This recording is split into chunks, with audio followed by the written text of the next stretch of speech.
আসছে স্যার ওটা কমেন আপনি জানিয়েছেন ডিসিশন ঠিকই আছে।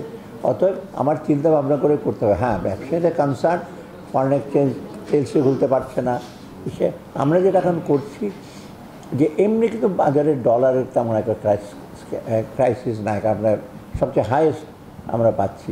আমদানি কিন্তু একটু বেড়েছে, আপনারা লক্ষ্য করেন না, ক্যাপিটাল মেশিনারি আসছে না কিন্তু ইন্টারমিডিয়েট গুডস কিন্তু আমদানি রফতানি কিন্তু বেড়েছে, সেটা আমরা জানছি বিকজ আমাদের এক্সপোর্ট যে ইনসেন্টিভ ক্যাশ ইনসেন্টিভ দিতে হয়। অতএব কিন্তু এটা ফেস করছে।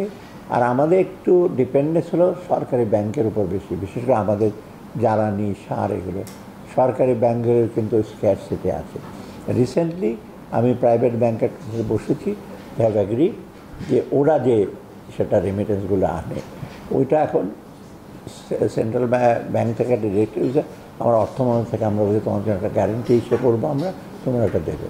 ওরা একেবারে সস্তা দেবে না, যা অন্যরা করে সেটা দেবে, ওটাতে ক্রাইসিসটা কিছুটা ইস্যু হবে।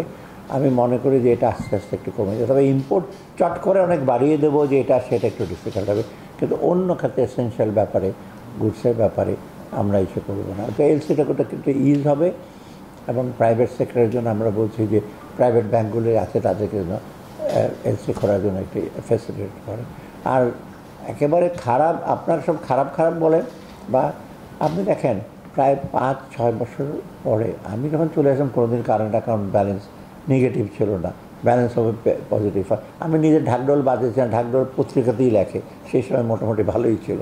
তারপরে এখন কারেন্ট অ্যাকাউন্ট ব্যালেন্স পজিটিভ আসছে, ফাইন্যান্সিয়াল অ্যাকাউন্ট পজিটিভ। এখন আমরা ধরে রাখাটা সব বড় চ্যালেঞ্জ। এটা হলে কিন্তু একেবারে খুব ম্যাক্রো ইকোনমিক স্টেবিলিটি খুব খারাপ না। আর সবশেষে বলি যে কোনো জিনিসই দেশে স্থিতিশীলতা দরকার। এটা রাজনৈতিক দিক, এই ল অ্যান্ড অর্ডার ব্যাপারে প্রশ্ন আছে, এইগুলো একটু দরকার। যদি স্বাভাবিক পরিস্থিতি যদি না থাকে, ব্যবসায়ী কেন নাগরিক হিসেবে আপনার সেটাই দিকটা একটা ফার্স্ট প্রায়োরিটি। এটা নিয়ে এটা আমার ইসে না, এটা কিছুক্ষণ আগে আমার এখানে যিনি ছিলেন উনি এত করে বললেন, অর্থাৎ মোটামুটি we are serious about it.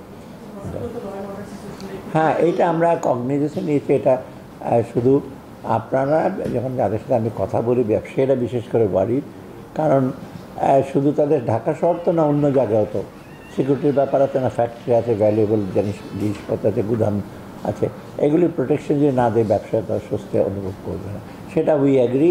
এবং এটা দ্রুত সমাধান করার জন্য আমরা আলোচনা করছি। আমার সাথে কালকে 1.5-3 ঘন্টা কথা হয়েছে, এই জিনিসগুলো আসছে। আবার এক সময় আমি তো প্রায় ওনার সাথে শিশুদের সাথে আমার আজকে দেখা হবে ওনার সাথে, সুযোগ পেলে এটাও আবার বলবো ওনাকে।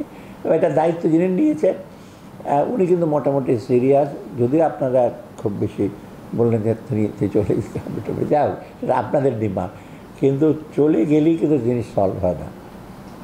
মানে যে আসবে তিনি যদি হি ক্যান বি অনেক সময় কড়াই থেকে চুলায় যাওয়ার হতে পারে, তাই না, হয়তো আরও ওয়ার্স হতে পারে।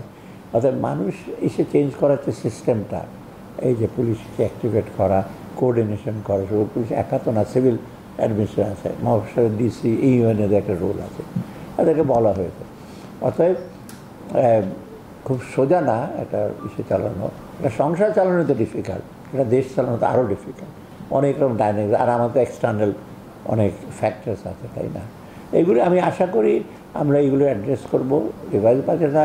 এই বাজেটে আমাদের সাথে জনগণের উপর যারা ট্যাক্সের বোঝা, এসে বোঝা, আর যারা কমপ্লায়েন্ট, যারা ট্যাক্স দেয় তাদের উপর আরও অত্যধিক ট্যাক্স চাপানোটা আমরা চেষ্টা করব। কারণ যারা দেয় ট্যাক্স তাদের উপর বারে বারে ট্যাক্স দেওয়া, তারাও তো কমপ্লেন করে ব্যবসায়ীরা, আমি দিচ্ছি আমার উপর। যারা দেয় না তাদেরকে আবার আপনারা দেখছেন রিসেন্টলি ড্রাইভ হচ্ছে, তো আপনি মফস্বল জায়গায় আমি চেয়ারম্যানকে করিয়ে তুমি অন্য জায়গায় পাঠাও, ড্রাইভ করে যারা, আমি ওই দিন বলি যে প্রায় 60 লক্ষ ইউনিট আছে বোধ হয়, তাই না, এর মধ্যে ভ্যাট দেয় মাত্র কত। আমি ওদের রেজিস্ট্রেশন তুমি ইসে করো, আমি হিয়াজ ইনক্রিজ দেবে রেজিস্ট্রেশন, যে ভ্যাট দেবেন না কেন আপনি আর্ন করেন। অতএব এর আগে কিন্তু এসব করা হয় না, এটা আপনারা আমি হ্যাঁ, আমরা সংখ্যাটা আমি এটা গভর্নরকে জিজ্ঞেস করে, হ্যাঁ না ওটা এখন তো সার্ভিসটা 9 আছে, কিন্তু মূল্য খাদ্যটা 10। আমি এক্সপেক্ট করছি যে রোজার পরে যদি আমি 7-8ও নিয়ে যেতে পারি, আমার জন্য একটা হিসাব। আর জুনের দিকে আমরা এক্সপেক্ট করছি বাজেটে একটা প্রজেকশন থাকবে, মোটামুটি রিজনেবল থাকবে। সেটা এখন বলতে বলবো না আমি, সেটা এখন বলবো আমরা চেষ্টা করি না 5টা টু বি ভেরি ফ্র্যাঙ্ক, আমি তো ওই অর্থনীতির ছাত্র আর ম্যাক্রো, ওরা 5টা হলো একটা আদর্শ, বুঝতে পার, আদর্শ তো অ্যাচিভ করলে ভালো হয়, কিন্তু 5 এর করা একটু ডিফিকাল্ট হবে। অন্য অন্য কান্ট্রি অ্যাচিভ করেছে, অনেকে শ্রীলঙ্কার ইসে দেয়। শ্রীলঙ্কার সমস্যা কিন্তু এত বড় না, আপনারা এটা বোঝেন না যে শ্রীলঙ্কা যে, আরে শ্রীলঙ্কা তো এখন ব্যবসা বাণিজ্য ডিফ্লেশন তো ওদের। আপনি জানেন শ্রীলঙ্কা যে ইসের দিকে ইনফ্লেশন কমে দিয়ে এখন ব্যবসা বাণিজ্য নিচের দিকে নামছে, আর ছোট দেশ একটা, সব সমস্যাও কম, অ্যাটলিস্ট ওদের পলিটিক্যাল সমস্যাটা অনেকাংশে নাই, করে অ্যাগ্রি করে একটা কিছু করছে, কিন্তু আমাদের তো সেটাও আছে তো। অর্থাৎ